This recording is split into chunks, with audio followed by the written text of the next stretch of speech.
Now, as per usual, we've had the intriguing predictions about who would play and where they would play. Well, we've got the Kilmarnock side at the moment, and Bobby, who rather favours the orthodox four at the back, has decided to take a little bit of a gamble, Billy.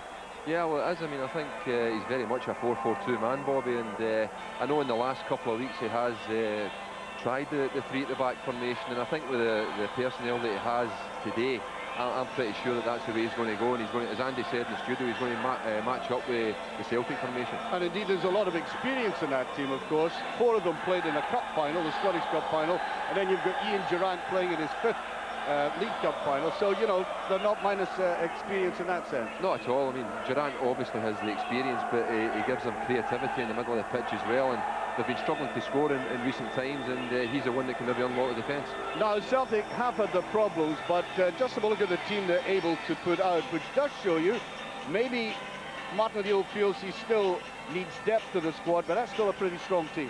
It's not far off the team that has been performing this season. I mean, the likes of Moravcik, who obviously has featured quite prominently this season in terms of substitute appearances. So, you know, I don't think it looks a weak Celtic team by any man. I mean, he's obviously young Healy coming in, I think, to run the right-hand side in place of Agat, and Bobby Petr, having been out with injury. It's question marks over their fitness. I know that Martin O'Neill and Chris Sutton obviously comes into that category as well. Martin O'Neill has said that the adrenaline in a cup final should see them through, but obviously it's going to be difficult in terms of fitness. Well, look who's beside Healy. I mean, Lambert and Lennon, they've got massive experience. They're stabilising influences even at the best of times for Celtic.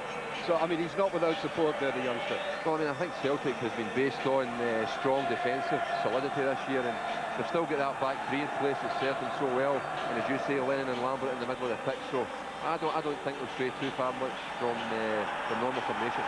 And there's Hugh Dallas leading the two teams out here. Jonathan Gould getting his opportunity again, of course. We'll look down that list, and Dimitri Karin was his substitute goalkeeper. I think that was mentioned in the studio. A very colourful setting indeed.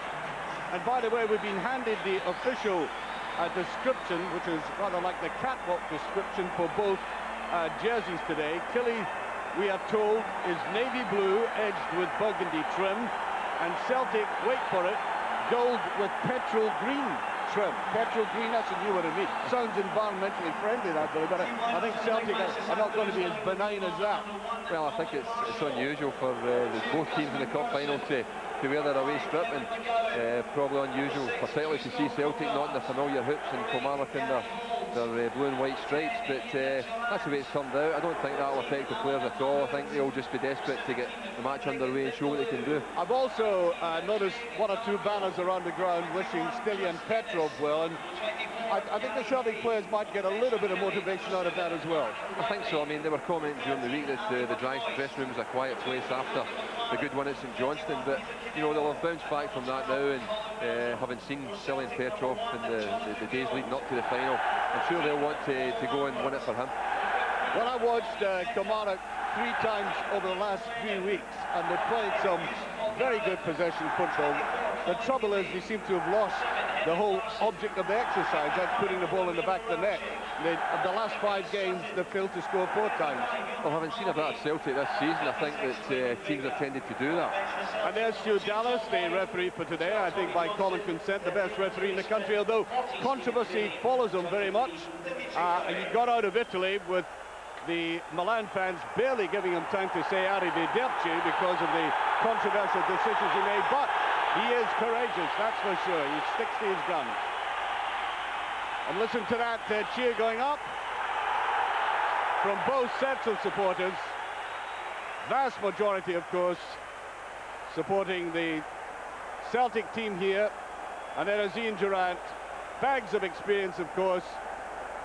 He had that tragic injury, but he's recovered. And there's Chris Sutton. He had the shoulder injury. And I wonder how much of a risk a shoulder coming back after a shoulder injury is, given it can go any time. Very much so. It is an injury that you know, he'll feel that he can run freely, but at any time in the game, that's the type of injury that can come back to haunt him. Well, not only current form, but historical pedigree would favour Celtic in the 24th final appearance. And welcome to the cup final, Bobby Petr. A little bit of exuberance there. We'll change that description as the game goes on, but that's more charitable at the start. 24th final appearance for Celtic. Killie were last at this stage 39 years ago. Well, that's when Hampden was a grand canyon of football. But I don't think this new modernised setting will take the edge off Kilmarnock, who I'm quite sure Billy would be delighted to prove the forecast all wrong. Very much so, and if that's the type of thing that you can work in your favour. And there he goes down again. Now remember, he's come back, straight back from injury after 3 weeks. And following through there, rather recklessly.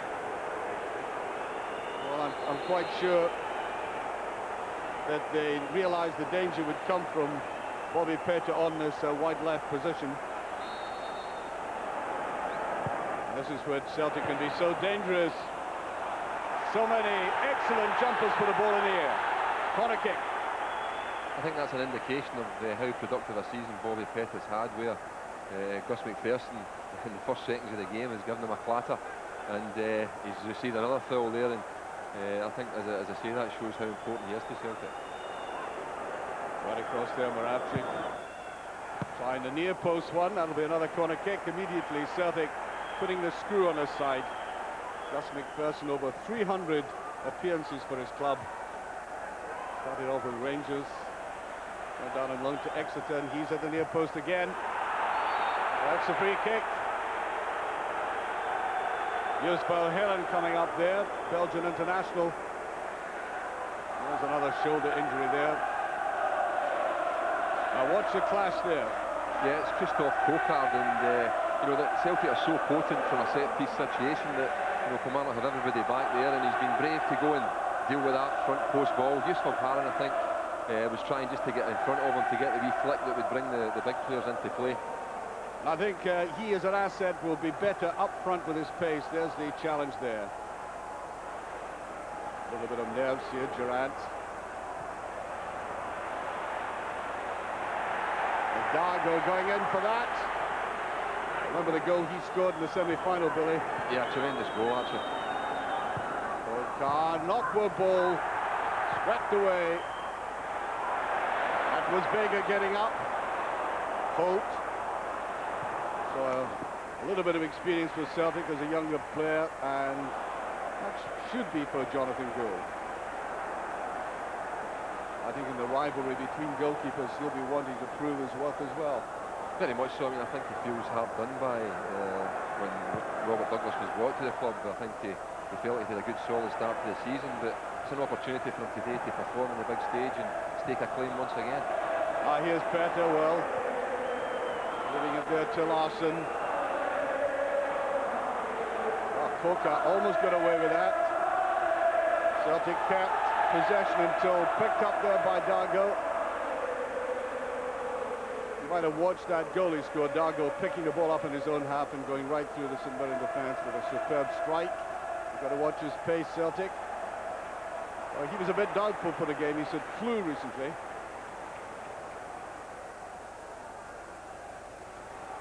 Vega.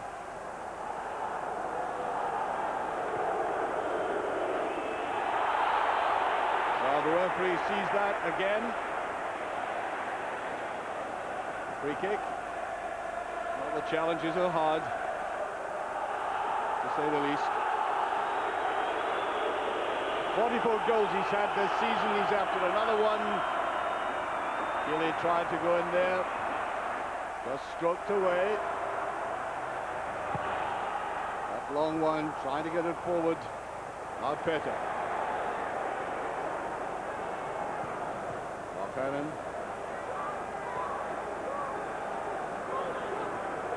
He's been an excellent buy for Celtic. Very reliable, straightforward player. Solid in the tackle, very good in the air. And watching this game, the way that Lennon seems to sense the important little positions on the field. He does. He senses danger when it appears for Celtic. That's a good run forward. Healy. Moravchik, an enticing ball there.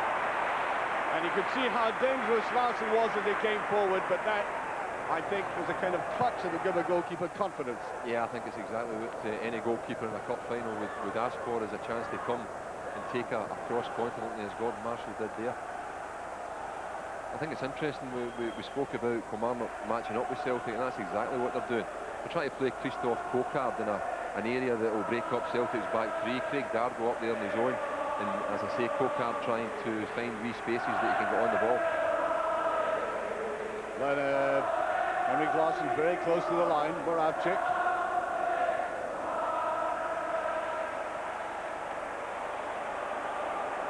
Will be making up a lot of ground there. Kilmarnock simply backtracking, getting players behind the ball.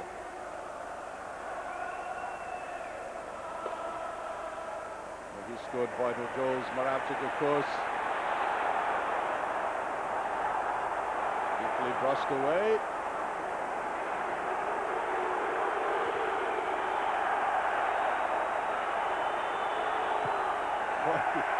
He did that very well, calling on all his experience. Still can't clear the ball effectively.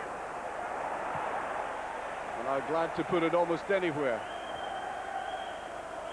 By Vega. They're spreading out well, Kilmarnock. That's a decent ball forward. Coquard, Vega with him. Forced to put it back to Gus McPherson. Deeply around, Coquard going in here. Can it be put back? That's a lovely move by Kilmarnock. Try to slip it back inside to Coquard, who started that. I think the referee's whistle couldn't be heard by some of the players. The play is going to be pulled all the way back, almost to the halfway line.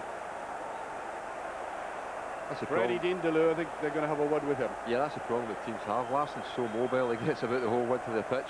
And once he gets into a wide area, he's very positive and looks to run players. There's a booking.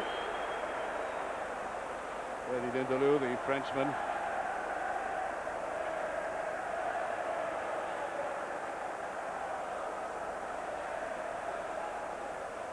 There's Healy. Well, he won't have any Hampden nerves now. He's seen a lot of the ball in this opening 8 minutes. Van will be. Well, Heron will pick these up very easily. Coquard again.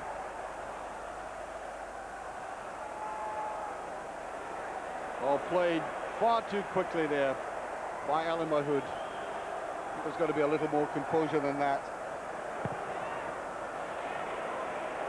Well, Gould got it away, but it's loose in midfield, and that was a flying elbow, I think, catching Ian Durrant.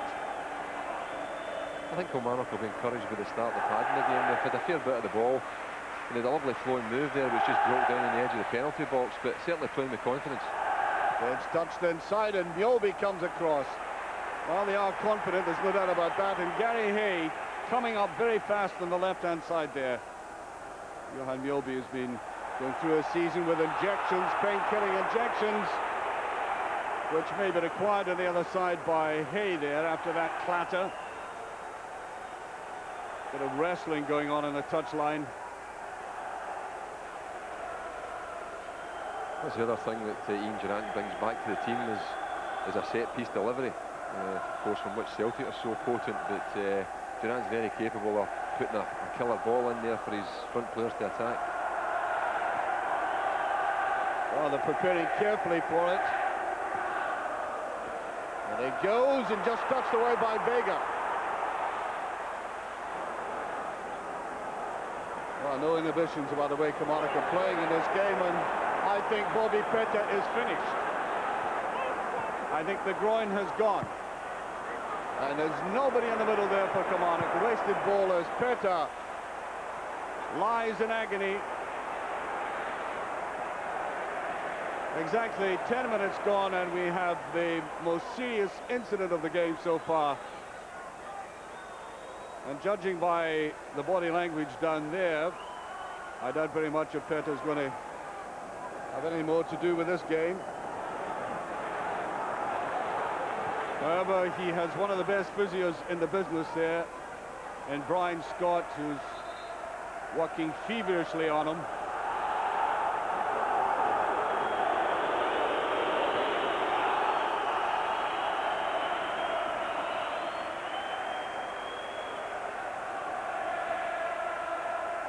There's McGowan. Yes, it looks to me as if Craney's going to come on. Gould taking it first time. Well, they didn't want that. I think he said to me, in fact, he did say to me before the game that, you know, people coming straight back in to a game like this in a cup final with niggling injuries might be a bit of a risk for Celtic. Yeah, well, I mean, we spoke about it being a gamble, and Martin O'Neill obviously felt that it was worth a gamble. The player will always push to play. But unfortunately, it's one that's failed to come off for Celtic. He saw a bit of the ball early on and took a couple of hefty challenges, Bobby Petta. But in that occasion there, it was really just a case of, you know, he overstretched, and that groin that's been troublesome has gone again. But what an opportunity for young Stephen Craney to come on so early in a cup final. Well, Craney has a marvellous left foot. Remember, he came on as a substitute at Celtic Park once. When we were doing the commentary, within 30 seconds he took a free kick from about 35 yards. Almost took the crossbar away, and a free kick to Kilmarnock.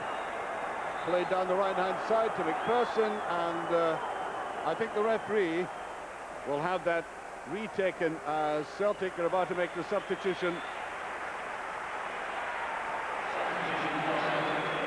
On comes Stephen Craney.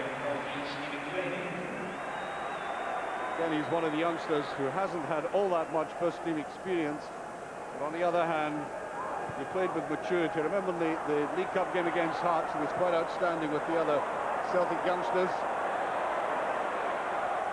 Moravcik. I think Celtic will want a little more of that done at the other end. I'm a great admirer of Moravcik. I fancy him as a kind of old-fashioned inside forward, if you like. He's a wonderful player, so two-footed and capable of really unlocking any defence, and he'll have a big role to play today. Mahu. Play a little bit static in midfield. Holt. Okar.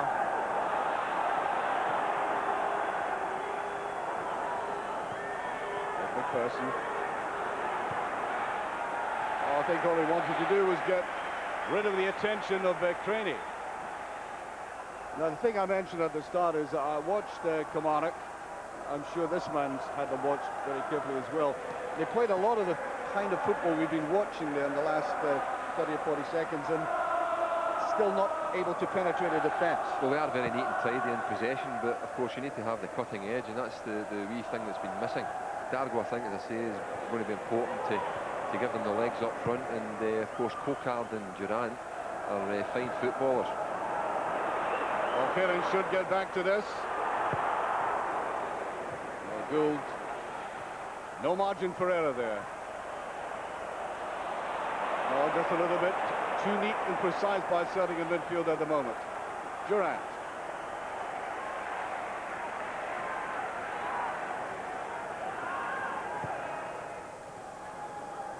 Well, the play's got a little bit untidy.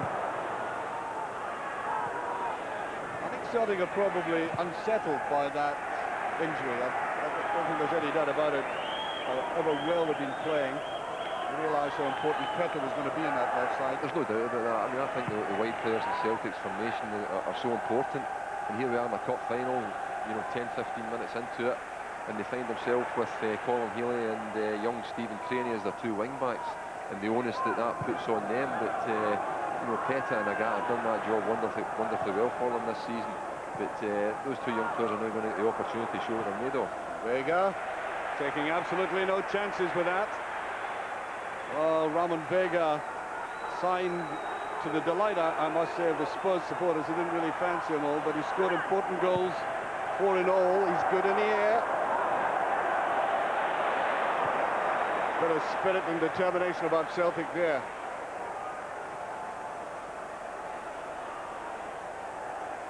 Ball just in play.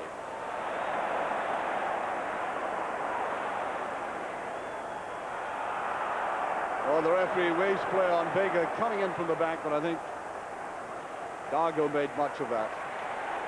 I think the encouraging thing is that Kilmarnock are getting players into the penalty box. On that occasion, Hay is the opposite wide midfield player, and Alan Mahood getting into the penalty box as well. So when they do get it in wide areas, they're going to commit bodies in there, and that's the way you'll create chances and score.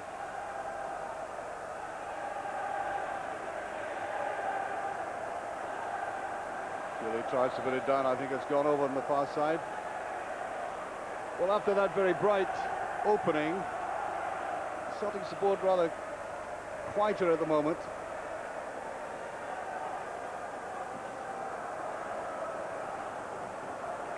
Lambert.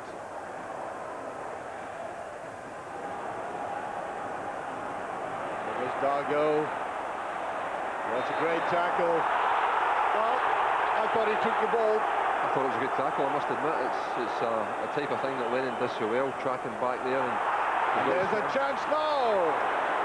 Ball swept in, and I think just to my right-hand side, and that expression by Coca will reveal it, the flag was up.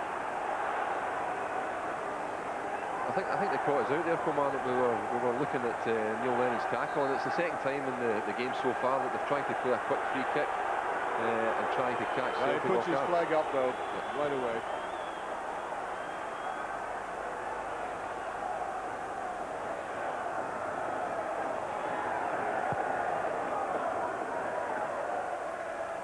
All the way through, Larson after it. It requires this man just a few seconds of release from an opponent, and it can kill them off.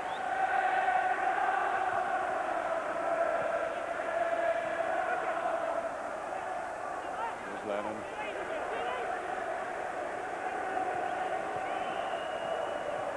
Curran.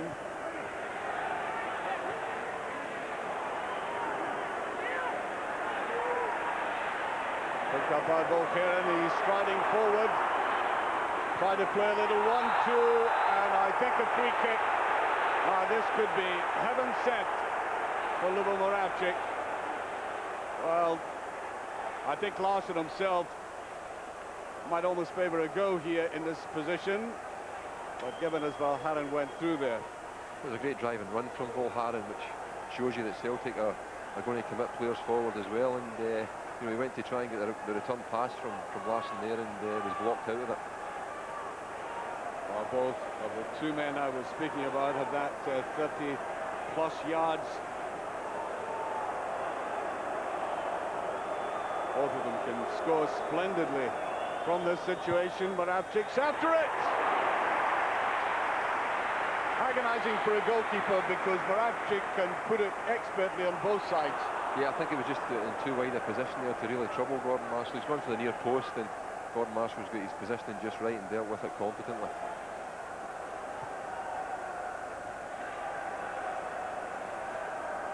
Yobi. A lot of height in that. Sutton tried to lay the ball off. He was complaining to the referee there. Durant. And again. Kilmarnock have been spraying the ball about well. Nobody in the middle for them with that kind of height, though. Well, they don't even have Paul Wright on the bench.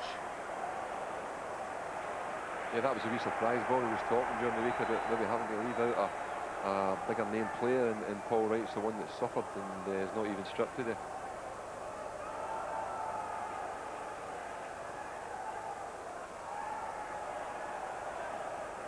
There's certainly no feeling of Kilmarnock being overawed by the occasion or the predictions as to how this game would go. Hugh Dallas awarding the free kick again to Kilmarnock. The effect on that injury to Pep is twofold. Obviously, Celtic have to reorganise a wee bit and just try and play their way back into the game. But Kilmarnock, I think, will get a lift from that as well, knowing that a key player suffered an injury so early in the game. Right over here to Innes. dabbing it in, but very predictably. Lambert tries to lay it off. Sutton. Larson finding himself in the right wing this time. Well, that's a tempting ball. I think coming in at the back, Stephen Craney was adjudged to have, well, he didn't touch anybody. Certainly the flag went up and the referee pointed, and Kilmarnock are getting a free kick. I think it's a contact with Chris Sutton, and I must say I thought it really was the other way. I think it was young Innes just stood his ground and took the challenge, and it's gone against Celtic. Well, there's the man of the match competition. Billy will be appointing the man of the match. 09009 11 11 55 00 09009 11 55 00. Man of the match will be awarded by Billy.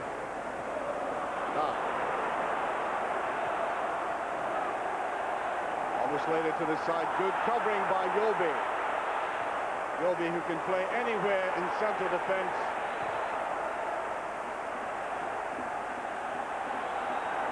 Dargo looks like a wee boy there amongst the Celtic defenders. He's very powerful indeed. Sutton trying to hold on to it. Here is Dargo. We did well, Dargo, and he can't get away from Vega though. Koka really going at Celtic Kilmarnock. Well, maybe Koka took a step too far there when he went down the touchline.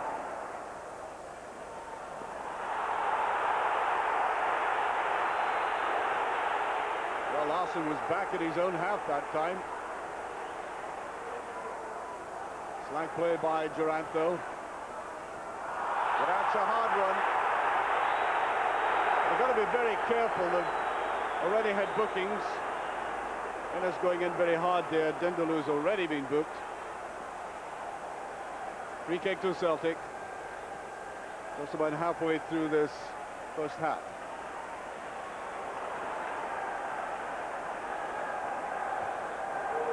Well, much too obvious by Milby.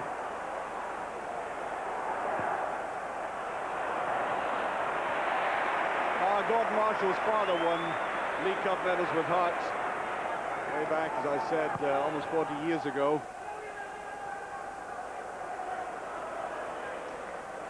I think looking at young Dargo, he is very slight, and it's part of the problem that Kilmarnock have. Even though they do commit bodies into the penalty box, Celtic are so big and strong in there that the only one with any kind of physical presence arriving there will be Gary Holt. So they really have to try and get good movement. And Dargo's the type that can do that, maybe getting across the front post and getting in front of defenders. And that's what he has to concentrate and do. But I have to say that sometimes players are particularly suited to playing on the Hampden pitch, and young Dargo looks as if that's the case with him. I remember Joe Miller, an old colleague of mine, who always seemed to thrive in the Hampden occasion. Well, that was placed all the way down, and I think Larson might be injured as Bobby Wilson wants a little bit of movement in midfield. Well, Larson is limping slightly. I think it's going to be all right.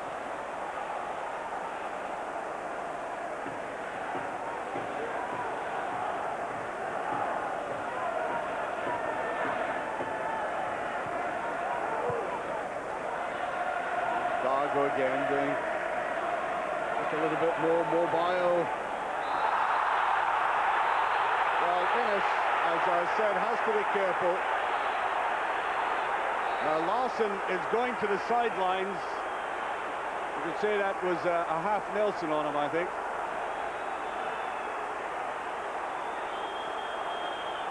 Well, he's had one or two fouls against him since the start of the game, but in that situation there really is no excuse for it. In that formation, you find inevitably that one of your centre-backs will be in a wide position as he was there. And you're really not looking for him to be too clever. And meanwhile, Henrik Larsson is getting attention to that knee.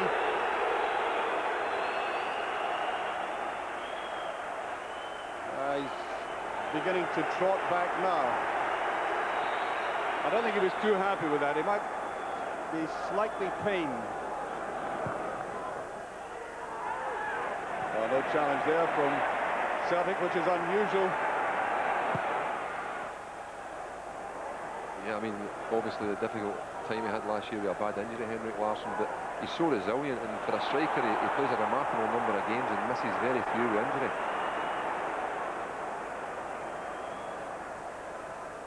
Down there by Hay. Not all that much fluency as witness that pass there. Here's Kokar. That's a bad ball by Kokar. He's got to come back and retrieve it. Played again out to Craney, the substitute. Larsson with that typical dummy and fails. And Moravcik, you could tell right away he was going to pull the trigger there. Yeah, it was a good situation for little Moravcik. We've seen him score from that type of position so often. This time he gets a decent strike on it, and the ball was just in front of Gordon Marshall, but he takes it quite comfortably. Well, the ball being given away liberally by both sides. Here's Mjolby.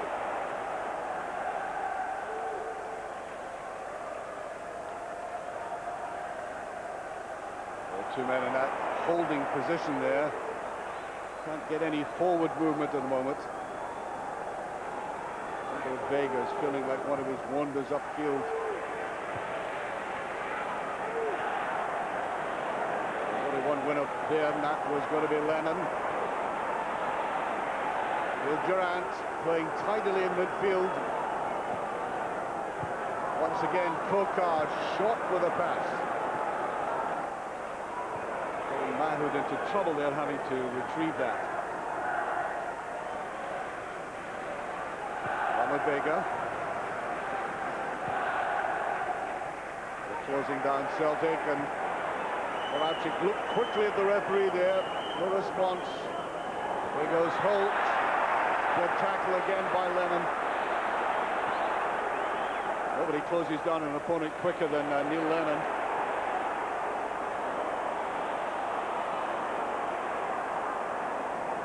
Celtic moving forward very cannily.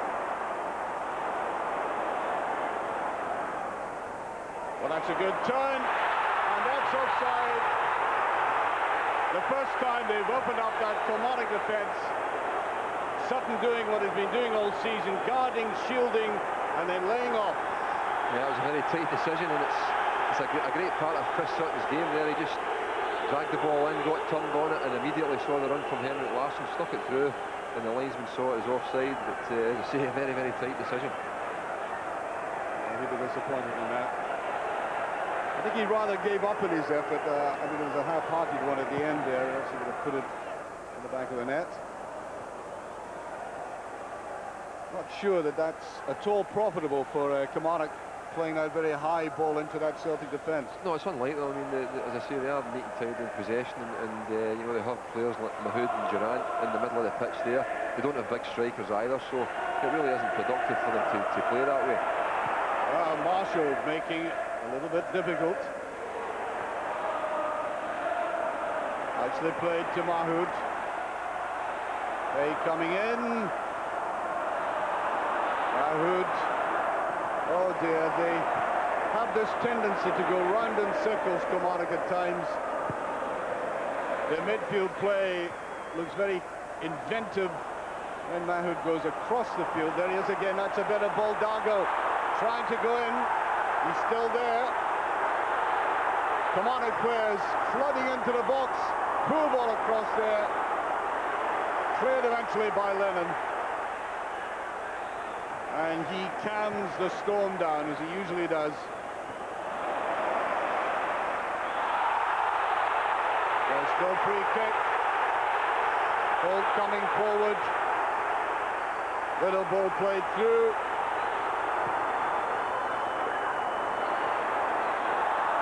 Well, Hay missing out in that. You can see that Kilmarnock, from the moves they're making, really lack a target man or a real out-and-out striker. Yeah, that's obviously been their problem, but I must say they're working very, very hard. They've changed their formation today, obviously, and they've come to terms with that very quickly, and Celtic are not getting a minute to settle with the ball. Moravcik getting into that midfield area with Lennon and Lambert is not quite working at the moment. Mahood and Durant are getting a bit of time in the ball and able to lift their head and play forward passes.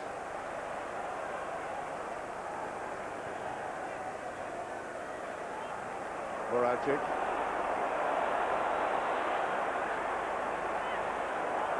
Enticing players to come towards him. Well, Celtic have been running up the goals, but I've seen them playing in games, Billy, where, you know, it hasn't been all that inspiring for them, and then suddenly, with the quality that they've got as individuals, they can pull goals out of nothing. Very much so.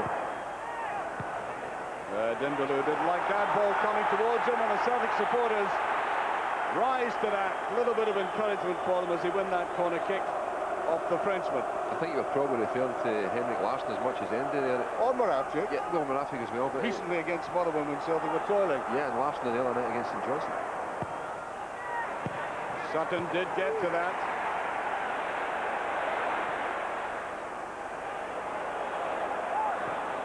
Well, that's a better tackle on him all the same.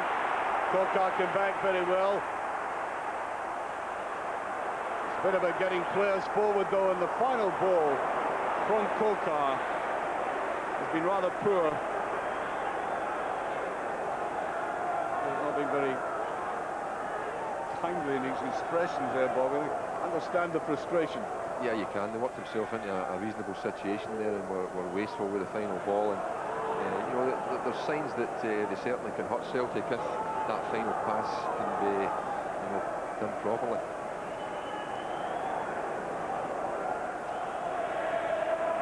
A very studious demeanour there of Lennon when he's on the ball, just playing it carefully. Moravcik. A beautiful play by Moravcik. Can he get it across? He can! And just shuffled away. Well, that's exactly what I was talking about. He's hardly been in the game. A little double shuffle, and he almost gets through. Yeah, it was super play by Moravcik. He just sold a wee dummy and got through between the two Kilmarnock players. Bobby will not be too enamoured by their defensive display there, but right to the byline, and unfortunately the cutback. There's the corner, and Marshall with Vega at his back. Very clean clutch there by the keeper. Well, simply nobody downfield there. Holt had come forward, offering really no threat to that defence.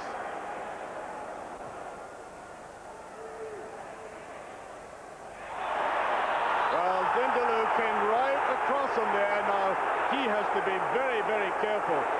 Under any other circumstances, I think the referee might have produced the yellow card for this, although in that slow motion replay, not maybe as bad as it first appeared. Yeah, I agree. I think when you see it in slow motion, obviously the referee doesn't have that benefit. Henrik Larsson went to ground just a wee bit easily there. It's fair enough. I mean, it's a forward in a threatening position, and he's committed the defender to making a challenge, and he's gone down. Well, this will be swept in.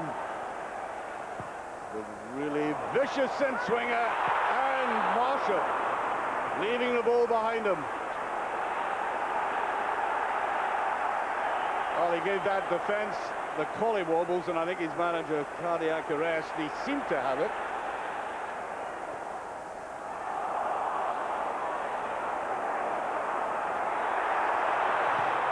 That's across. Well, that's a better save. But all credit on the far side to Healy with his determination to get that ball over. Yeah, it was great determination from young Colin Healy. That's a big part of his game, and it was a decent cross. Celtic just couldn't get in there across the front post, and Gordon Marshall, I have to say, has had a terrific start to the game, although he dropped that last one. I think it's very important that the defenders and the Celtic front players know that they've got a goalkeeper that's going to be coming and put himself among them today to try and take the ball. Oh, very slag play by Vega, who very cunningly looks round at the turf behind him, as if the grass had been a handicap to him. We've all used that one before, Archie.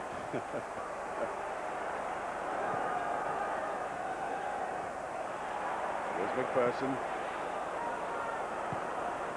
That's a great clearance there.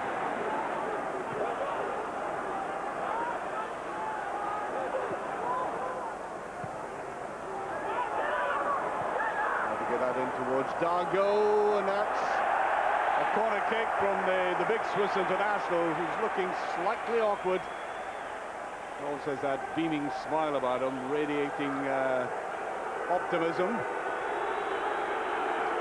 I I think that's why Bobby Williamson would have been very keen to get Craig Darg on his line-up today against the Celtic back ones. Vega particularly is a very big, strong man, but mobility is not his strong point, and Dargo's really trying to get round about him.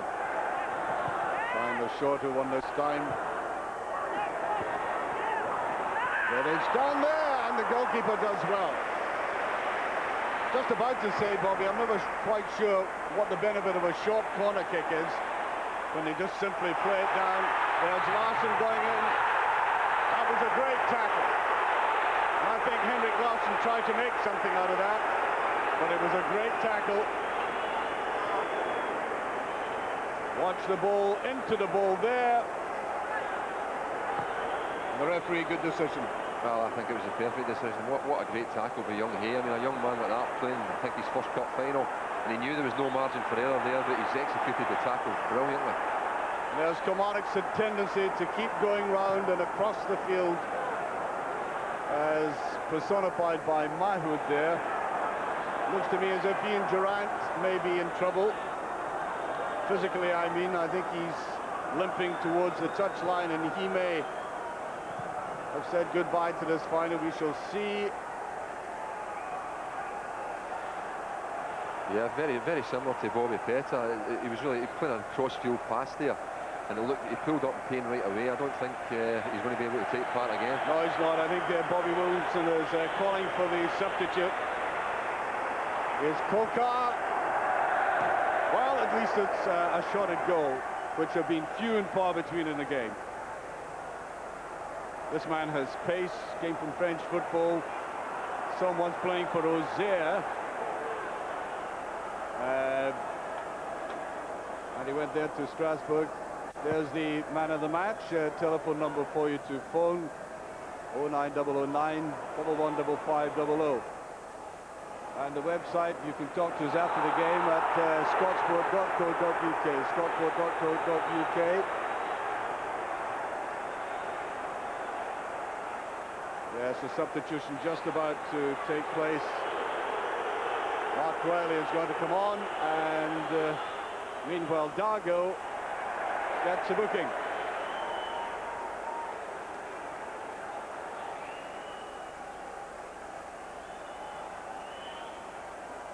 Here's Mark Riley.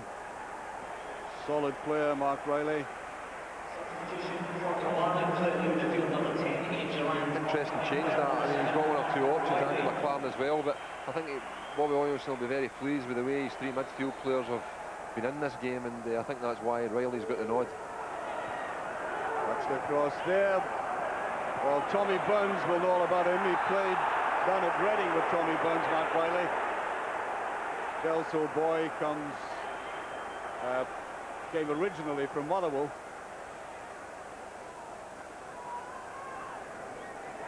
He epitomises the Kilmarnock spirit, Mark Riley. He's a little terrier in the middle of the pitch there, and you know, the midfield trio of Celtic, Lambert, Lennon and Moravcik will need to be on their toes, because he'll be right in about them. Sutton, Moravcik. I think Craney. Lennon. Giving Njobe acres of space to work in. Lambert.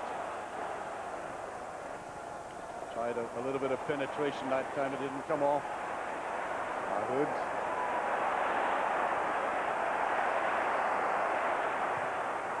Down the line it goes, and I think that'll be Kilmarnock's ball. Well, I'll tell you what, on that far side, Colin Healy's playing with great relish. He seems to be enjoying this. Well, he's the type of player in the situation that he found himself coming into the team after not having played for a long time. He really applies himself very well, and he's got to the pace of the game reasonably quickly. Not a single Kilmarnock player in that half.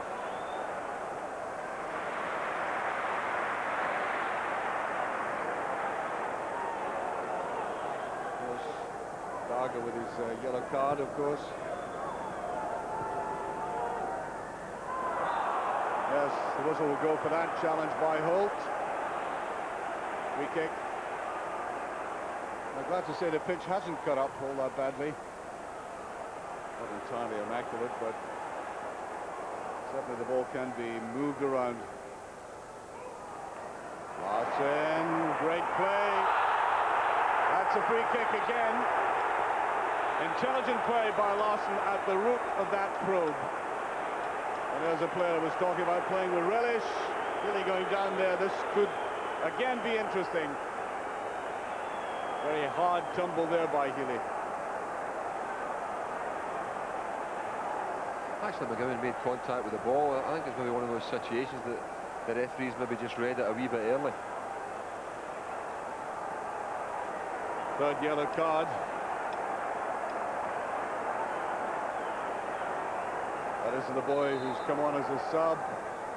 The great left foot of his. Well, it was close to that near post there. As I said about him, I once saw him taking a crossbar away. He was only on for 30 seconds. He can really hit them hard. Yeah, I think one or two people in the stadium thought for a moment that had gone in the net there, but they certainly had Gordon Marshall scrambling, and that's one of Craney's specialities as well, is that he can, you know, put good balls in target for free kicks.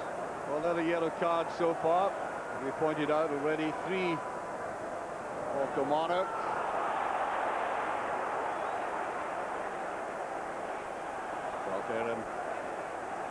A few words exchanged, and I think the referee heard that. Something spoken by Lennon, and he'll get a warning for that. There's only one referee, or words to that effect. Nice body language, that. I mean, I don't think it leaves anybody in any doubt what he means. No, Hugh Dallas does come down very hard on players who give him some verbal, and he was quick to come down on Neil Lennon there.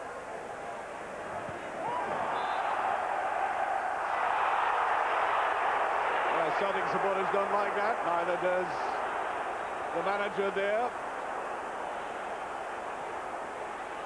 Really very explosive gentleman. When we see him in press conferences, extremely tranquil and lucid. But like any manager, he can blow his top. It's a little volcano in all of them. Yeah, he's a bit of a mixture, Martin O'Neill, very composed when he talks to the press, but very, very volatile and animated on the touchline. Neat little ball played inside, good play again. And Kokar's final ball, as I've pointed out, almost amateurish, but an experienced player, and I think Sacre Bleu or something like that he was saying. It was a good play again, good ball from Gus McPherson, and Kokar got it to the return ball, and a good opportunity to put a killing cross into the penalty box, and he wasted it. 1 minute of added on time.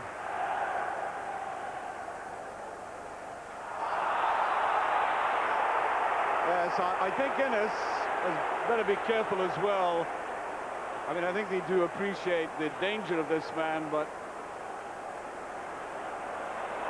a bit of mountaineering going on. Played to Lennon. Marshall after it and took it well. Really under pressure there. The big men were into him. Dargo chases after this. Look who's back there.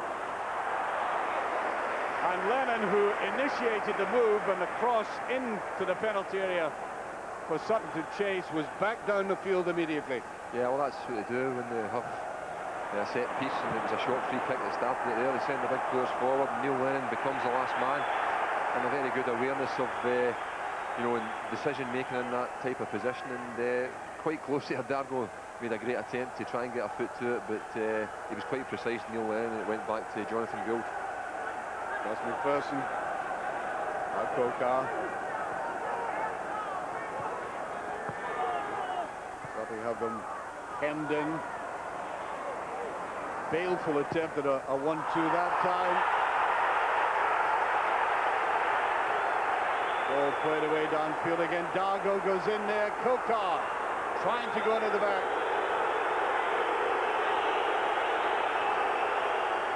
Well, I think that loud roar there was Craney, seemed to be taken very late. Well, the Kilmarnock defence, we said, are going to be very careful. On the other hand, they've competed physically with Celtic, which they really had to do given the strength and intimidating presence of Sutton. Very much so. That's something that you have to handle, and they have done that very well for the period of the first half. Rabchik trying for a little 1-2, don't get away with it. Dandelou tries to go through there. Well, they've been getting as many players as they can to the edge of the penalty area, including Colin Healy there. Little toe ender. Yeah, he couldn't just quite get his foot round the ball there. I think the Kilmarnock players are appealing for a handball. It was a very tight situation, plenty of bodies on the edge of the penalty box there. I think it was the right thing to try and hit it first time, but unfortunately he's not quite got the right connection on it.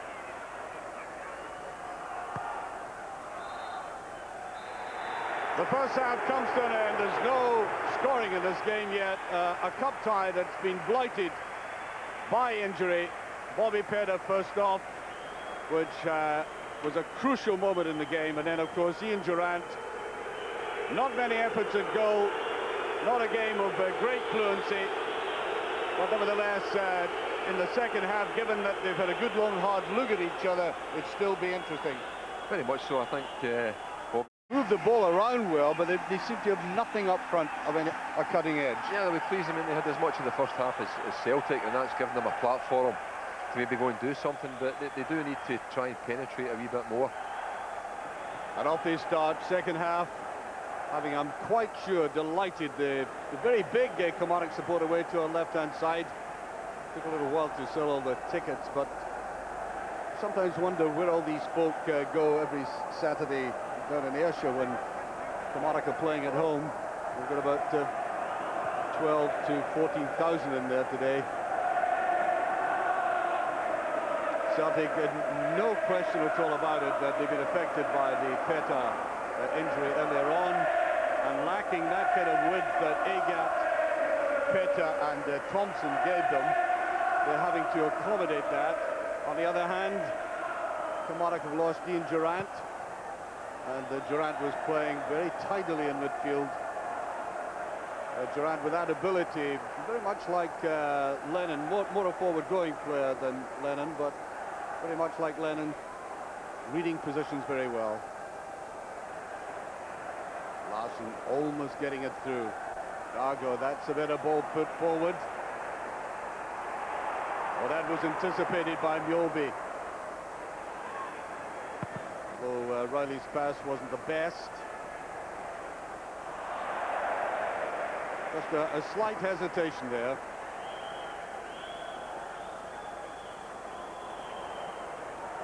Well, remember, Celtic have already taken 9 goals of Kilmarnock. I wonder if Bobby Williamson has said, for heaven's sake, have a pop at goal in the second half. Well, there's early evidence of that. Alan Mahood it was there, maybe in a good situation and maybe not quite the right time to go and have a shot, but at least it gets Kilmarnock back into the game. Running round the outside there is Moravcik. Look at the back up there by firstly Lambert, then Lennon, Sutton. Well, that's a great ball forward. That's a save. It really is an excellent closing down of a player at that angle, and Colin Healy almost made the breakthrough. Well, we had the offside decision in the first half, which was very close. That one was too. I think maybe just in line, so maybe the linesman just got it right there. But again, Gordon Marshall coming to Kilmarnock's rescue.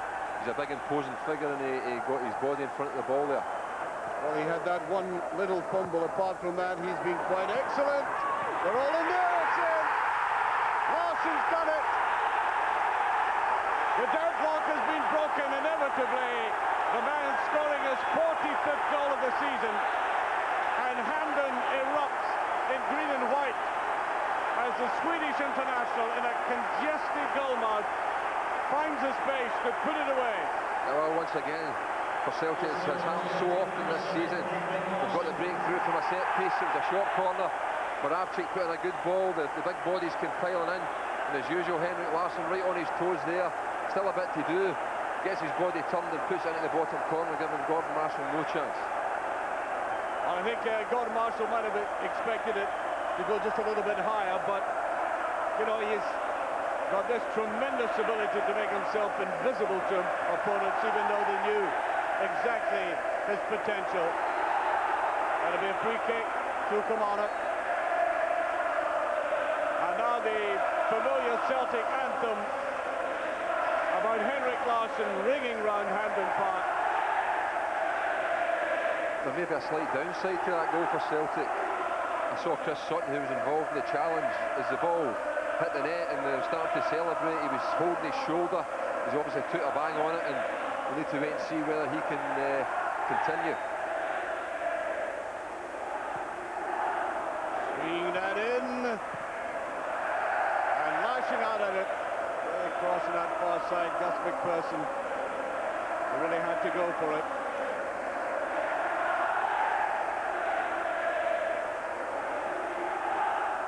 He's certainly one of the greatest finishers we've seen in Scottish football, Henrik Larsson, in a modern age where there is so much congestion in penalty areas and in defences.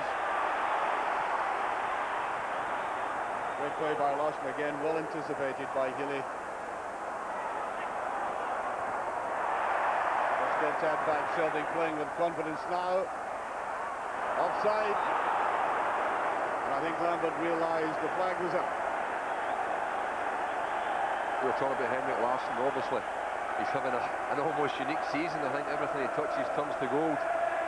You know, he's got every type of finish in his armoury, and not least from set pieces. It wasn't directly to him there, but as I say, he was very alive to the situation, and he was on to it in a flash, and from that moment on it was inevitable that the ball was going to finish in the back of the net.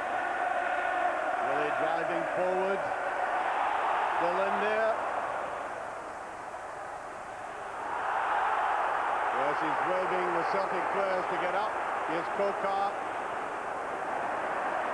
And Celtic really at the moment are brushing Kilmarnock aside. Here they are on the recovery row, the counter-attack, and that will be a free kick. Not only brushing them aside, pounding them into the air.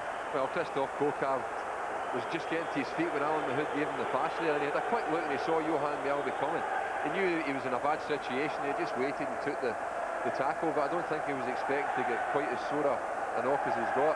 And Kokar, I think, is indicating he's had enough. Yeah, I think the physio indicating that he's going to have to come off. And there he is. Really painful. He's run about well. As I said earlier, his finishing, his final ball hasn't been all that great, but I wonder if he feels he might just carry on. No, it doesn't look like it, and Andy McLaren will come on. I think some eyebrows were raised that McLaren was on the bench. Yeah, well, mine did actually. I think Kokar's got a great pedigree. I mean, I think he's been capped with France. I just wonder if he's suffered a wee bit from lack of match fitness. He was on the ball enough, but you know, wasn't able quite to make that final pass at the right time. But I think McLaren can do a great job for Kilmarnock. Left away to that far side, in it goes, and nobody from Kilmarnock following up on that. There's Dindaloo.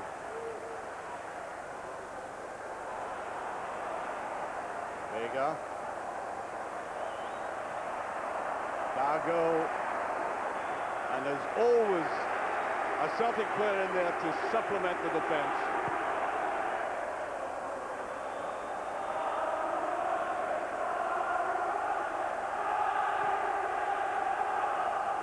That's how to play. I think the difference McLaren can make is Kokar certainly has the ability to go by players, but he's at the stage now in his career where it's difficult for him to get away, but I think McLaren's certainly capable of doing that. There's a man of the match competition. Billy will be selecting the man of the match. 09009 115500, and remember, you can contact us on the website sportsport.co.uk. Free kick going right over the top there by Vega. He's complaining to the referee, but see what I meant. Talk about carrying a burden. He's a big fella.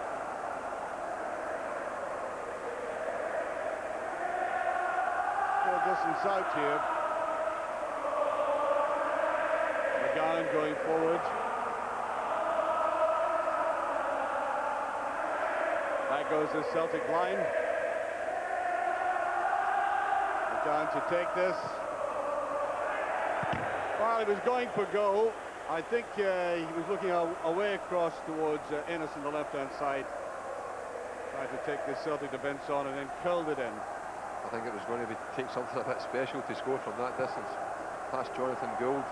And I think maybe just lacked a wee bit of conviction there, Kevin McGowan. Sutton complaining again to the referee about that decision. Moaning going on in that pitch.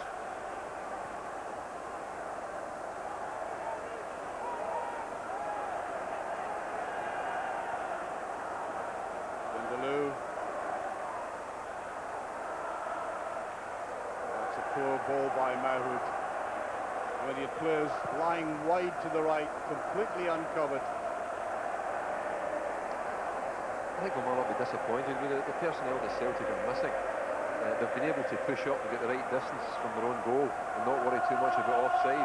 It's only last night they need to worry about. They've lost the pace in the flanks and Petrov surging forward from the middle of the pitch. And once again, it's been a set piece, and I'm sure Bobby Williamson will have impressed on them before the game how important it was not to lose anything from a set piece, because now they have to chase the game a wee bit. Well, I think all teams realise how vulnerable they can be with that ball high in the air by Celtic.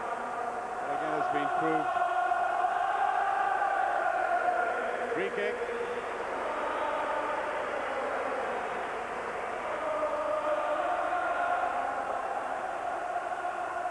A little bit of swerve in that.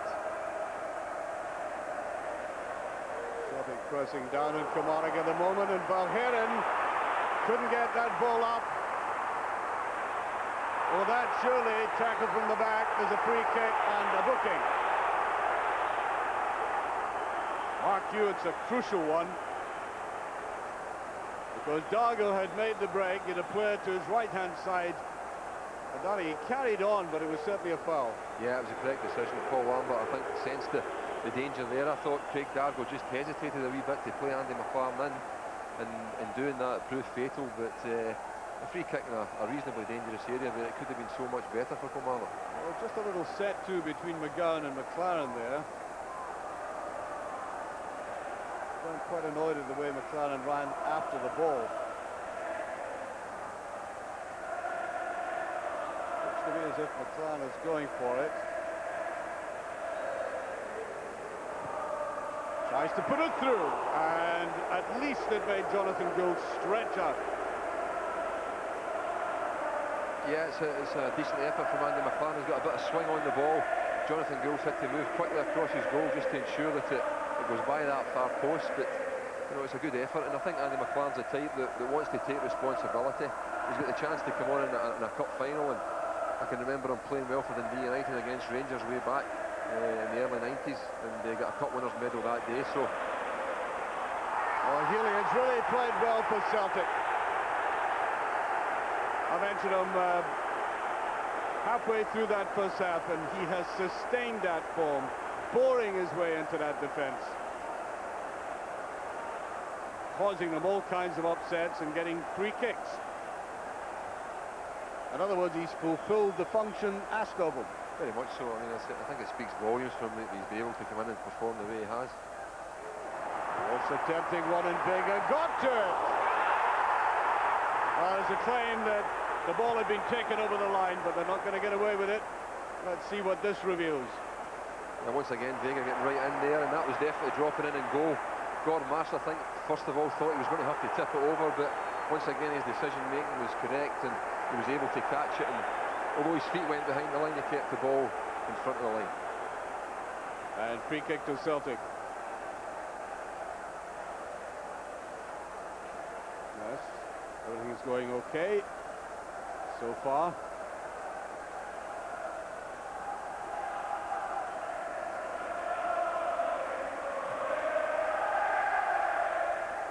That's by Vindaloo.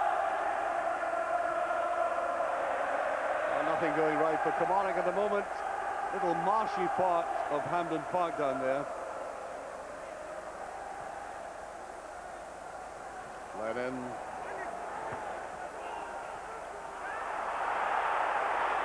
I think it must have been a deflection. I have to say, I think it can be demoralising, you know, at any time losing a goal in a cup final, but I think Kilmarnock have kept their concentration quite well. They've made forays up into the Celtic half, and, you know, they're not going to lie down and die here. I think Lambert penalised for that. The boot up high, free kick. Well, still going at it.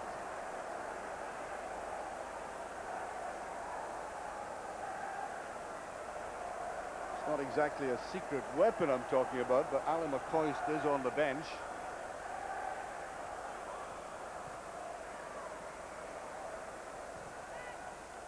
And that's really what they're lacking, Kilmarnock.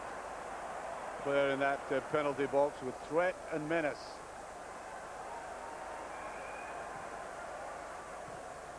Dargo.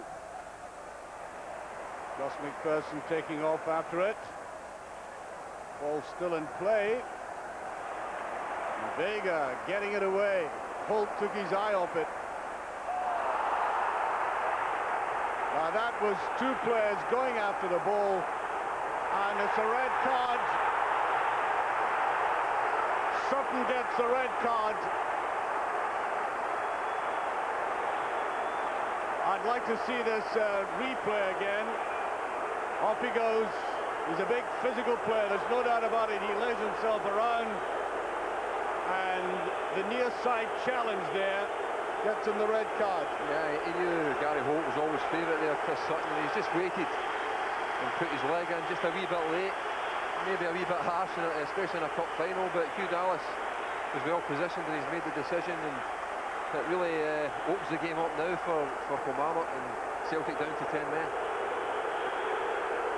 Well, I said Hugh Dallas is a courageous referee. I mean, he doesn't mess about.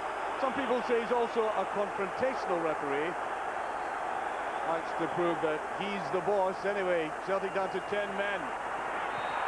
That'll be a free kick.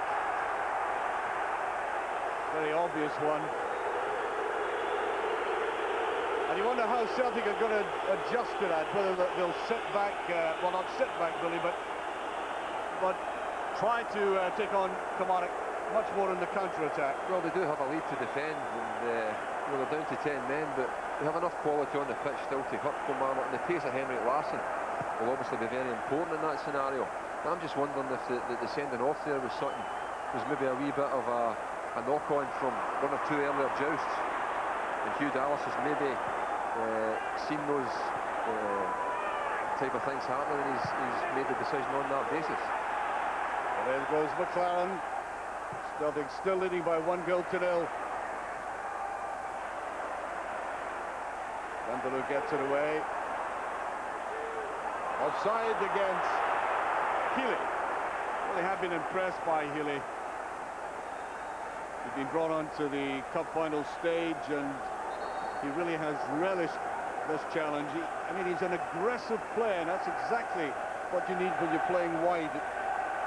Very much so, and I think, you know, it was hard enough for those two wide midfield players for Celtic, Healy and Craney, with 11 men now down to 10. As I say, they've not much match practice, and they're going to have to really put in a shift from now to the end of the game. Here's Dundaloo. Dargo brought that down very well. That's what Celtic are very, very good at. Now, Dundaloo's been booked, and that, it seems to me, in the halfway line is an incredibly naive tackle to make when there's absolutely no danger. Yeah, really stupid, because, you know, he's had one or two fouls after his booking down the low. Hugh Dallas has chosen to ignore them, but I don't think he can choose to ignore them for too much longer if he keeps making challenges like that. Oh, I think if he does it again, I'll bet you, Billy, odds on Dundaloo will have an early bath as well. Well, especially when Celtic have had a man sent off, sometimes you tend to see that referees will look to even it up. Dundaloo. He'll try that Longies ball again, trying to find Andy McLaren.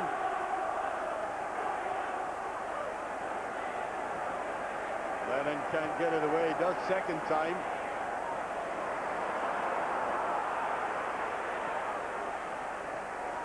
Well, 10 men though they may be, Celtic are starting to mop up again in midfield. Most notably Lennon. Well, Perrin pounding forward. Moravcik.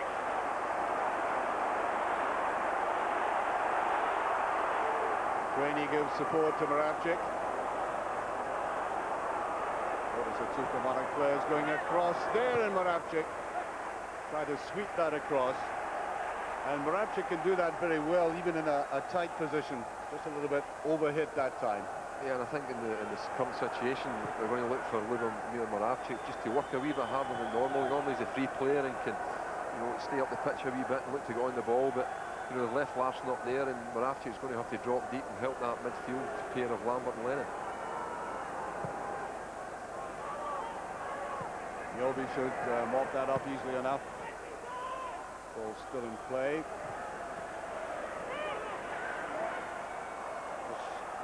Pushed out rather aimlessly there.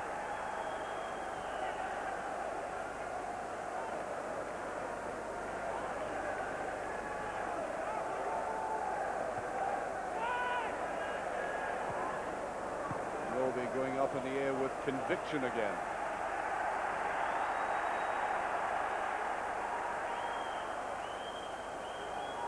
Down. All Celtic players back in the Celtic half.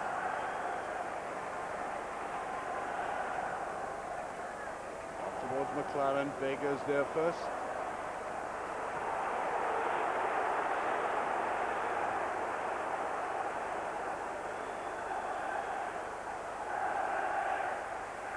McLaren trying to go in there.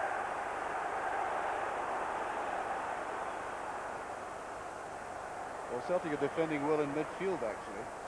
They are. I mean, when that type of thing happens and you get a sending off, you're obviously looking for adjustment. Well, Dargo got in behind Vega that time, but there was nobody up with him. No, I'm talking about looking for adjustment, not only from the team that's down to 10 men. You're looking to see if Kilmarnock have changed it in any way. Not at the moment. I mean, they possibly could look to commit another player forward, especially when chasing a one-goal lead. And also they have McCoy still on the bench to come on and give them another front threat. There it goes. Mahood is in there. Lennon getting Celtic out of that tight situation very well. Well, that's a brilliant ball there by Larsson. Couldn't get it back properly. Lambert coming up to give support. That immaculate touch again by Henrik Larsson. Switching the play immediately, and Celtic got the corner kick. Well, quite apart from the way they've got to organise themselves in a situation like this, I think spirit and character, determination, these qualities come into play. Very much so, but this is one situation where it doesn't matter whether they're down to 10 men, they're a real threat at corner kicks and they'll put bodies in there. To Moravcik again. Offside. Two players offside there. Out came the Kilmarnock defence. In it goes. And no question about that. Yeah, I mean, I think Kilmarnock do that as well as anybody. I've seen once the ball's played back, they shift up and leave players in there. I don't think there's any doubt that it was an offside position. There's Mahood.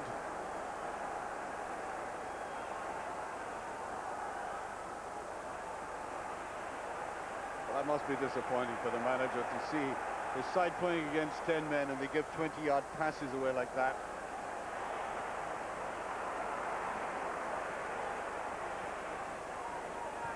Vindaloo. Bit of play by Kilmarnock. It's his final ball that really counts for them, though. Some of the work in midfield has been neat and intricate.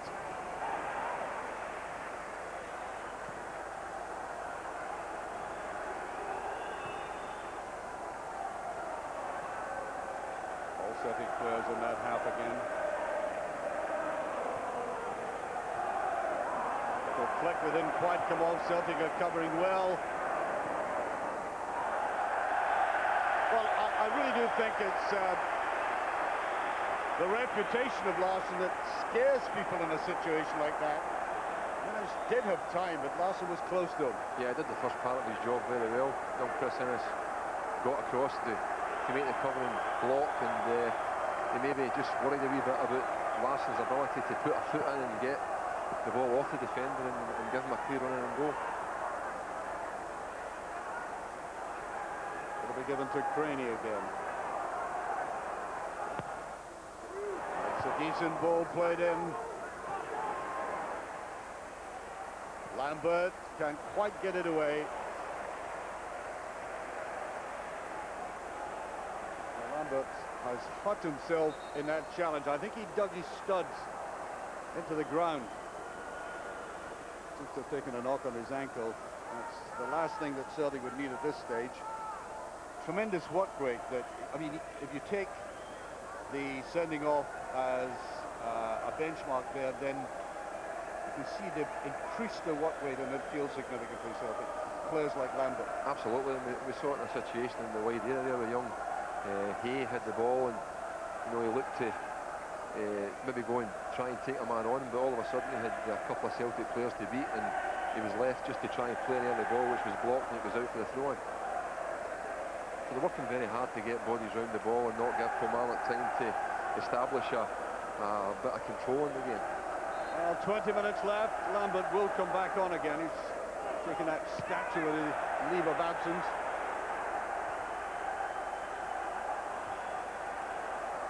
Dargo, seen hardly anything of him. Look at the way that Celtic are cutting off the ball in midfield, as we've pointed out. Kilmarnock failing to make any penetration. There again. Says a lot for a side reduced to 10 men, but they're keeping the ball mostly and being given little presence to this man of all man. Free kick.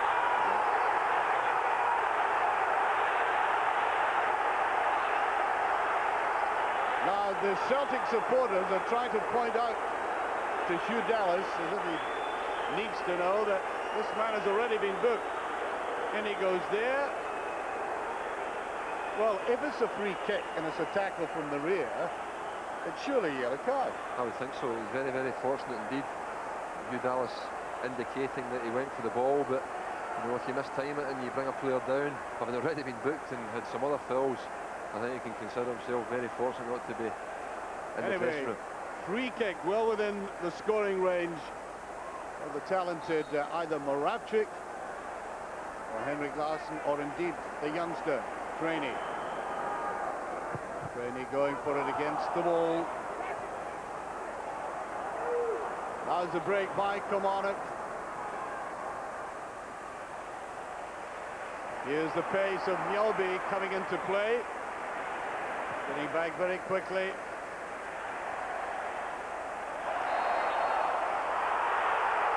Once again, a decision going to Kilmarnock.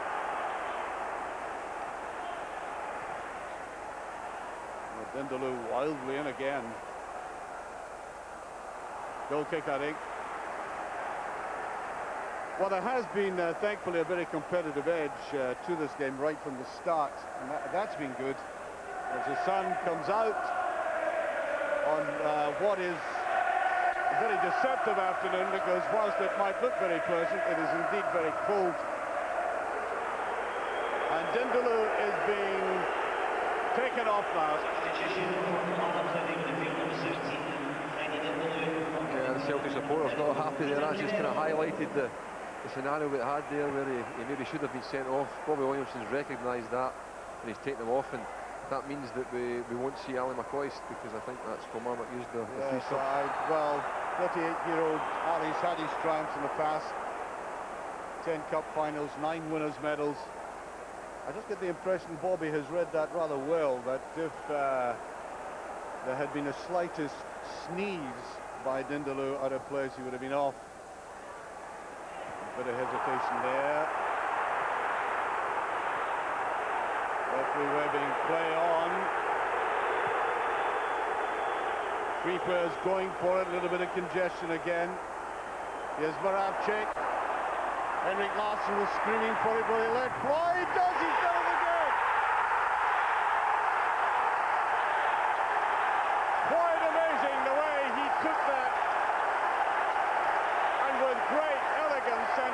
deflection just lighted down the ball, went through the nails, into the back of the net.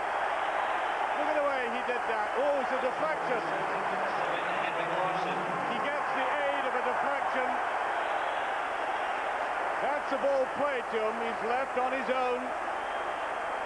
Scooped it up, and unfortunately for Chris Innes, off his boot into the back of the net. And neither Celtic nor the supporters will be worried about being off. No, I mean, it was a fantastic ball from Moravcik, really asking questions of the Kilmarnock defence, but, you know, we've praised Henrik Larsson all season, and quite rightly so. He's been absolutely magnificent, and I think that just shows you that it is his season, because he didn't get quite the right connection on that. It actually come off his heel, I think, and it was only the deflection that beat Gordon Marshall in the Kilmarnock goal there. But when you get a break like that, you've got to take it. Rennie going across there, just shuffles the ball away.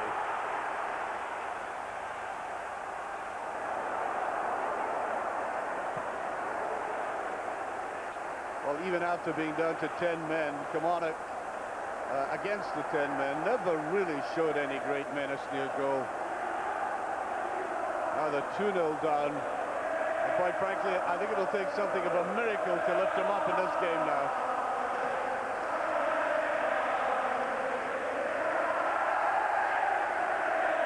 He's picking it up in midfield.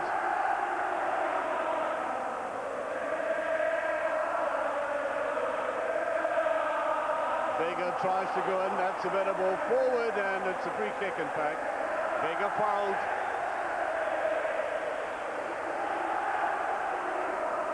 Man of the match competition. Billy will be announcing that very shortly. 09009 115500. And remember the website. Give us a chat on the website at sportsport.co.uk. Celtic leading by 2-0. And the sunshine has come out at the right time, in appropriate tandem with that song about Henrik Larsson.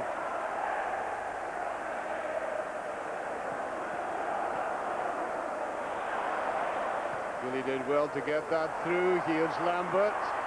He tried for the 1-2, it almost came off.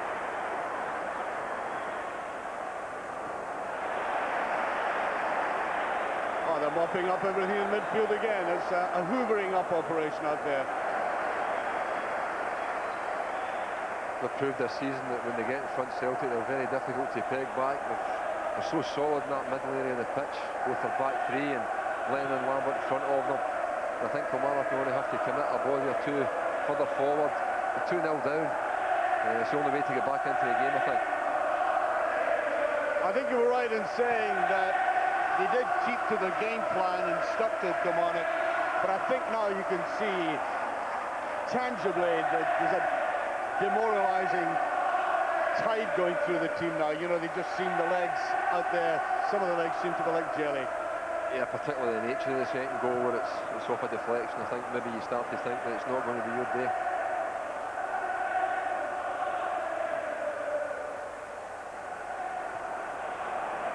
Vega rising to that splendidly. Josh McPherson was apologising to the referee, if you could call it that. And the veteran of the side going up very high there. I think he tried to hold himself back eventually. Yeah, the ball was there to be won. It was dangerous play by McPherson, there's no doubt about it. But to be fair to him, he did try to pull out at the end there.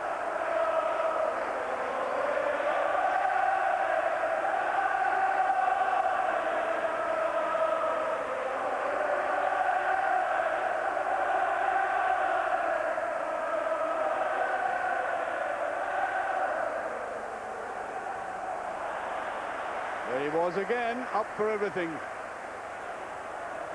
Certainly any doubts about the effectiveness of Colin Healy dispelled very early in the game, and he's continued that. Dago really lacking a little bit of support. He had the pace, but nobody powerful beside him.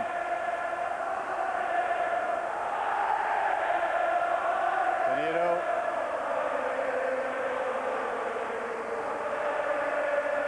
Very obvious ball played forward there by McGowan.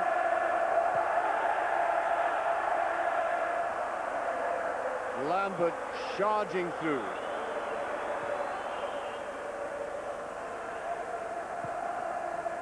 That's the one thing he can't do there, Kevin McGowan. He's got 7 or 8 colleagues in front of the ball there, and he tries to thread the wee ball through the middle area, which Celtic just gobble up, and all of a sudden they're counter-attacking.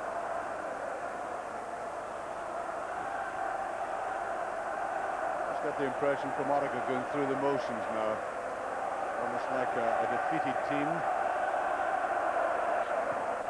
a team acknowledging their defeat. Gus McPherson getting into the box.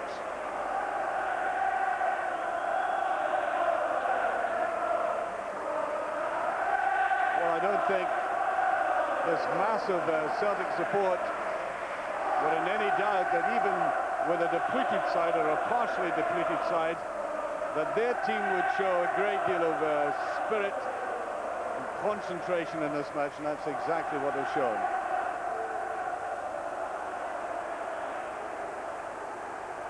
For all that Kilmarnock have had a lot of possession going into that last third, do you think they ever really scared that Celtic defence? Well, I was suspected before the game that would be their problem. Larson goes away again. This could be the hat-trick coming up. It is! He did that beautifully eventually. All the length of the field, he didn't panic. As many a player would have stumbled or lost his conviction, leaving McGowan for dead, and then watch this little deception there before tucking it away. Well, if there's an element of luck about his second goal, there's certainly no element of luck there. He's run half the length of the pitch, an absolutely magnificent composure when he gets in there. Gordon Marshall has come out just at the right time to try and narrow the angle and force him into shooting. He just rolled his foot over the top of the ball, took it to his left and rolled it into the empty net. A fitting goal for a cup final. Well, you know, we're talking about a player who already must rank with the Celtic greats, including Kenny Dalglish, who used to score goals like that, as you probably know.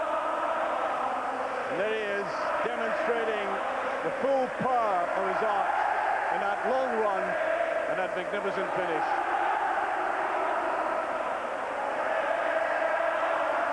I think Kilmarnock will be wondering just why they're in the position they're in, 3-0 down. It's not a true reflection on the game, particularly when you consider that they have the extra man. To be fair, they really didn't make use of that for the spell when they were still in the game at 1-0.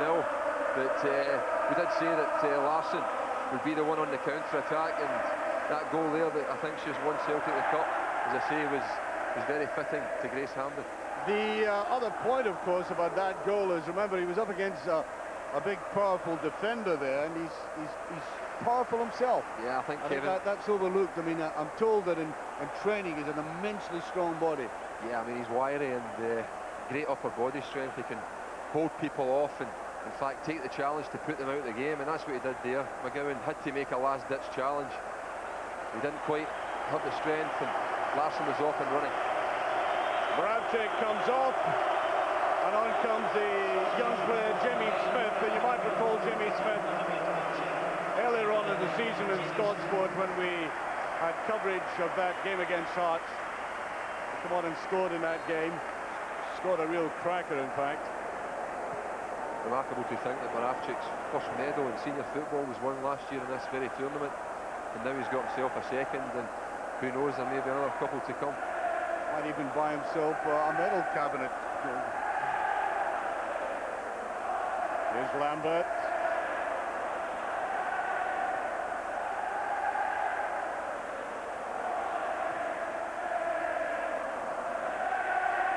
Perrin.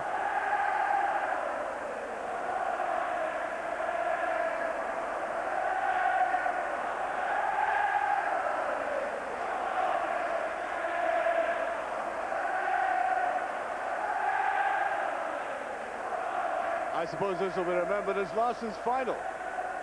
Maybe a little bit unfair to the other players out there who put in a great shift for the side, but that's how football is recollected. These little gems, the little nuggets, the personalities who eventually dominate a game, and that's exactly what he's done today.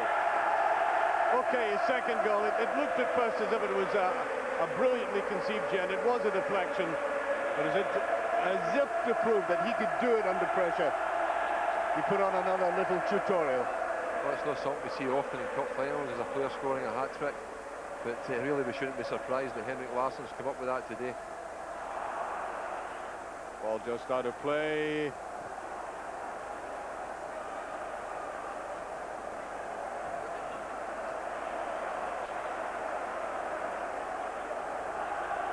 Now we're coming into the last 5 minutes of this game.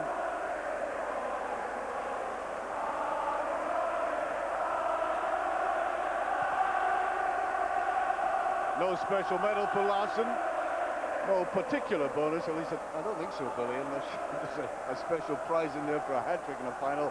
They all deserve the bonus money today for Celtic. Down to 10 men, and really, it's never looked like 10, has it? Not at all. I mean, in fact, you know, obviously getting the second goal was a big factor, but they've actually been in control of the game since then, and you do feel for Kilmarnock a bit. They've put a lot into the game, and it's really just the supreme finish of Larsson that has got the 3-goal deficit. Not exactly with contempt, but with apparent ease. Celtic have snuffed out anything that Kilmarnock have produced, particularly driving towards a Celtic goal.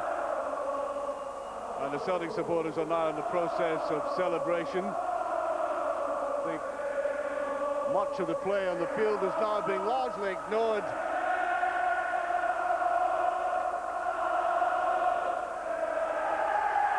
Looked like a free kick, no. There's Vega. I did say at the start of the last 5 games that Kilmarnock have played in, they failed to score a goal, and has been a characteristic of the play. No punch near goal. Here's the youngster, Smith.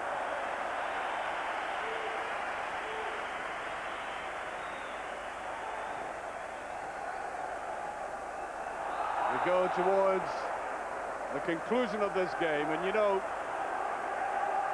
I remember Jock Stein winning his first medal for Celtic. It was a Scottish Cup game, and then in the season when he really triumphed, it was here at Hampden Park in the League Cup against his great rivals. Well, I know there are Celtic supporters beginning to make comparisons between O'Neill and the era that he created, and Stein and the era he created, and Martin O'Neill. Long way to go yet, but nevertheless, the significance is that from last season, a disjointed and demoralized club has been lifted up. He's turned the corner shop into something like a supermarket, and with it comes the expectation of a new era starting, Billy. Absolutely. I mean, this is the first leg of the treble. That'll be a booking. Sometimes you can understand the frustrations. He's late there, Gary Hay. You just hope that the Kilmarnock team don't lose their discipline. They really have performed well in this final. Just lacked the cutting edge that we suspected, but I certainly hope that they don't lose players through indiscipline at this late stage in the game now. I mentioned the treble at the start of the commentary, and that's something that's been in the ken of the Celtic support and the management, although Martin O'Neill has tried to downplay this. Nevertheless, that's something that's really on now. There's no question at all about that. The league is theirs, and it's the Scottish Cup that they now have to think about. As Tommy Boyd, in his testimonial year, the man has meant so much to the club in terms of sheer consistency and the highest level of defensive play. He comes on.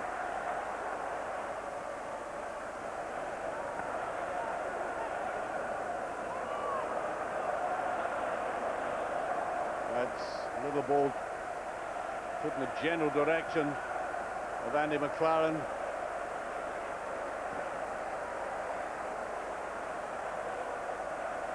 Canero might have played from the start today, Canero, of course. That was another of the possibilities in the selection.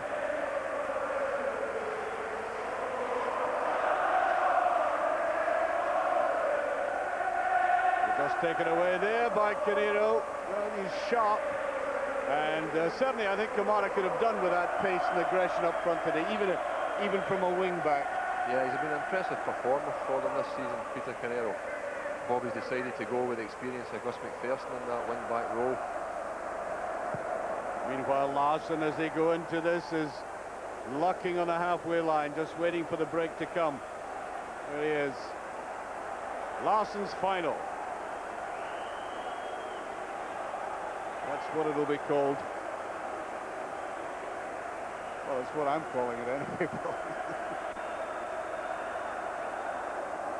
Corner kick. Jabbed in and easily pushed away.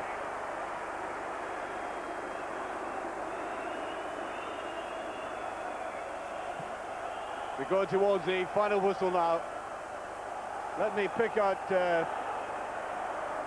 my own particular hero in it, and it was, of course, the youngster, apart from the obvious one, of course, Henrik Larsson, Colin Healy. But you're man of the match, Billy. Well, I think there's been a few contenders. Gordon Marshall in the Kilmarnock goal. As you say, I was going to give it to Colin Healy until Larsson scored that third goal to get his hat-trick, and the real class of the man shone through there, so it has to be Henrik Larsson. The final whistle goes, and Martin O'Neill has picked up his first trophy in Scotland. He's already done it south of the border with Leicester in the comparable trophy. Sporting handshake there is John Robertson, who scored, of course, so many goals alongside O'Neill for Nottingham Forest. Enjoys and savours that moment, but surely all lovers of this club will savour the individual performance of that man there, Henrik Larsson. He wasn't in the game as much as he's been in others, but I think we also emphasise the fact that Celtic, not just with Larsson, but with other players, are capable of turning a game in a few seconds, as he did.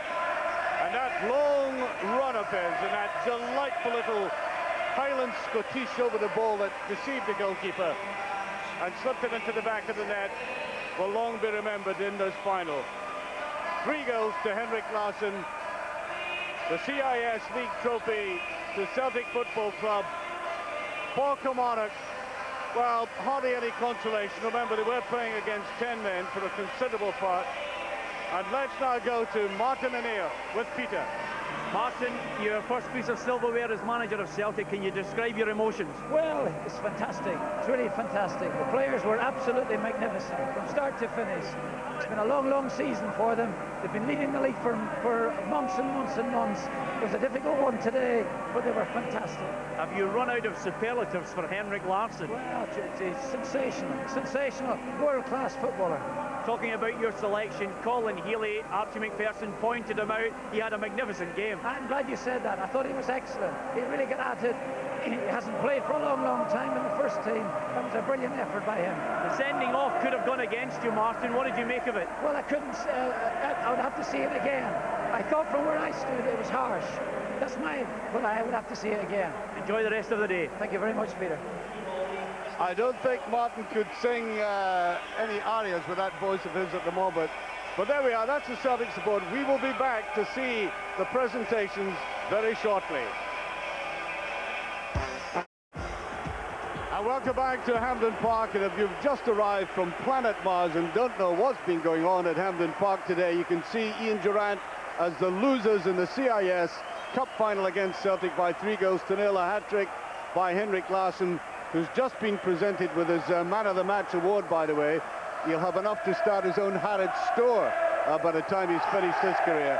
Kilmarnock disappointed there, Billy, but I suppose you say they were losers from the moment that first goal was scored. Well, I think you can tell what the supporters think of their performance. They've certainly not let anybody down today. A large proportion of them have stayed behind here. And as I say, I think 3-0's maybe a wee bit harsh on them, but just that wee spell when Celtic lost Chris Sutton.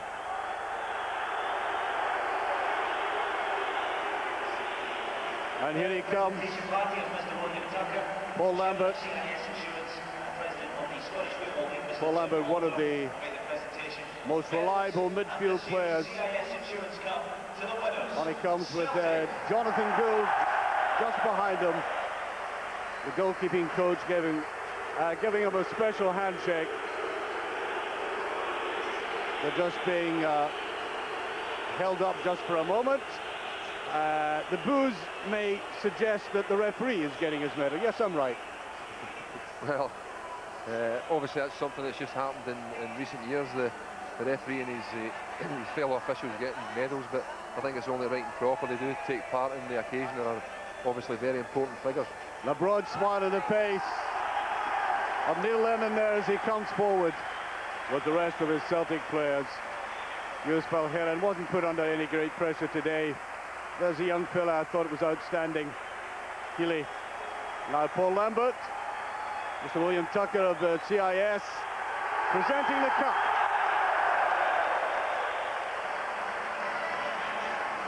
One of the great moments to stand up there at Hampden Park and raise the cup. Well, there's Jonathan Gould. Yes, special cheers, I imagined, for that man. He's always got a broad smile on his face. It's a great moment, Billy. You experienced it back in 1985 with the red shirt of Aberdeen. Yeah, there's nothing to beat it, but I'm just thinking it's amazing to think that at this time last year they were doing the very same thing, Celtic, but obviously in very different circumstances. Totally different. Yeah. I mean, this is a solid Celtic team. This is, I suppose you like, epoch building. The way they've gone about winning the league and now this. Quite amazing the way. Bobby Pettit injured, of course, earlier on in the game with what looks like a groin injury. Yeah, and of course, Chris Sutton, the other injury out before the game, didn't manage to finish the game either, but obviously it was not quite in the circumstances that we thought. Some of the players from the bench who didn't get their opportunity. And Tommy Boyd, who come on at the very last. Great Celtic captain in the past.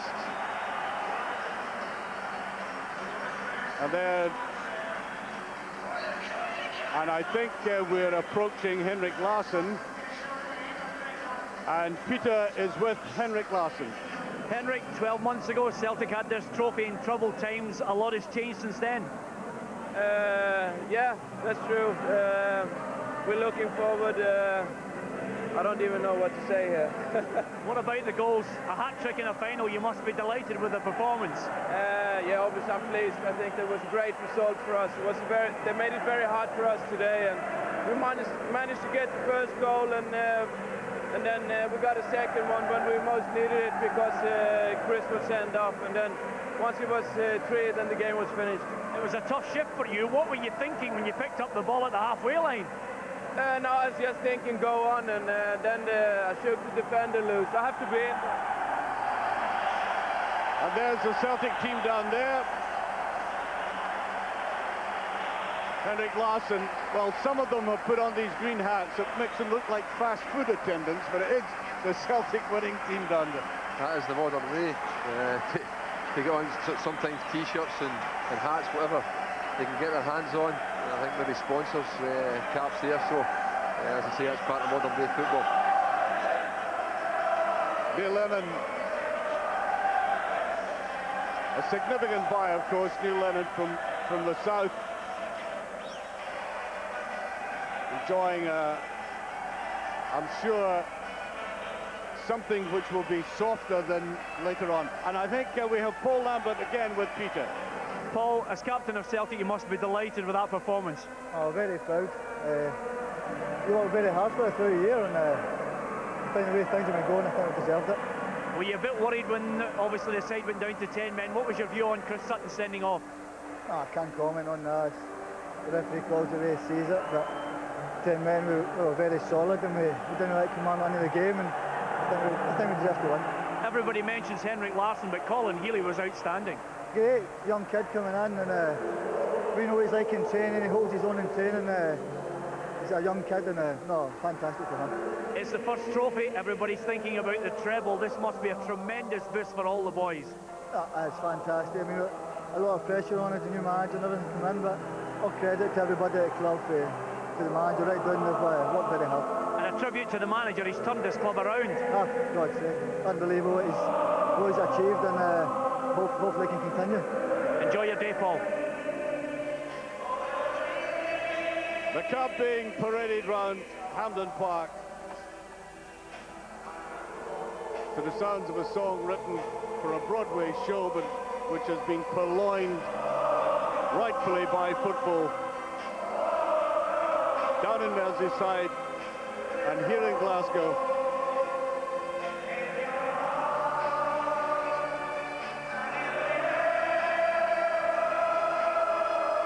No wonder a special embrace for the cup.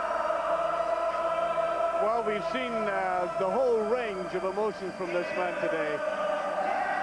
We saw him exploding, letting rip, and also very relaxed at the end, with the voice of a man who'd obviously been involved in the game. Yeah, I think the game turned out to be a bit more eventful than they would have thought.